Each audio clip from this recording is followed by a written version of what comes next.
Happy Monday, everyone. This is Emmanuel for History and Coffee with our On This Day series for March 25th.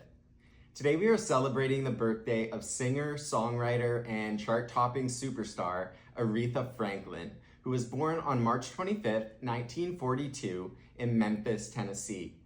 She was also an impactful activist committed to Black women's social struggle.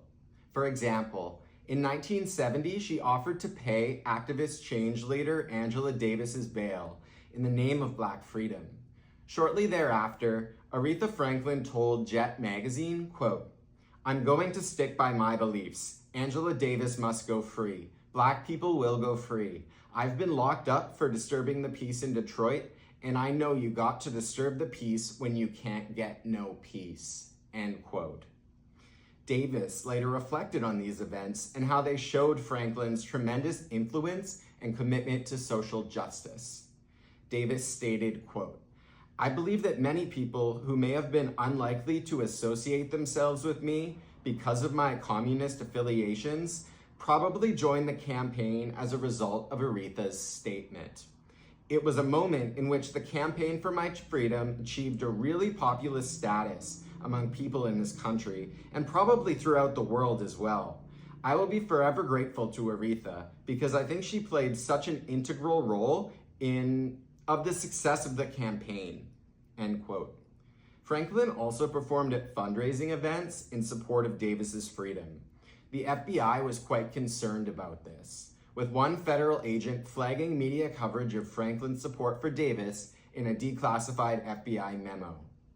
That this memo is from 1972, 2 years after Franklin's press conference offering support for Davis, speaks to the longevity of concerns about this case. The FBI memo stated, quote, "Our files, however, reveal that the Daily People's World, a West Coast communist newspaper, carried a story under March 6, 1972 dateline, citing star performers raised $38,000 at Los Angeles, California for the Angela Davis Defense Fund in a program sponsored by the National United Committee to Free Angela Davis, an organization founded by the Communist Party, United States of America.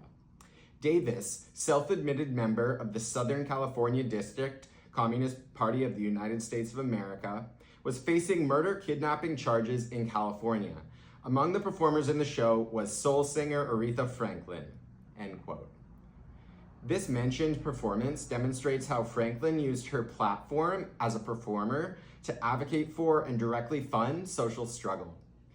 As you can see from this additional declassified internal FBI memo here, Aretha Franklin received regular death threats, perhaps partly due to her firm and vocal opinions on civil rights. The FBI was specifically concerned with tracking the appearances Franklin made for or with civil rights organizations.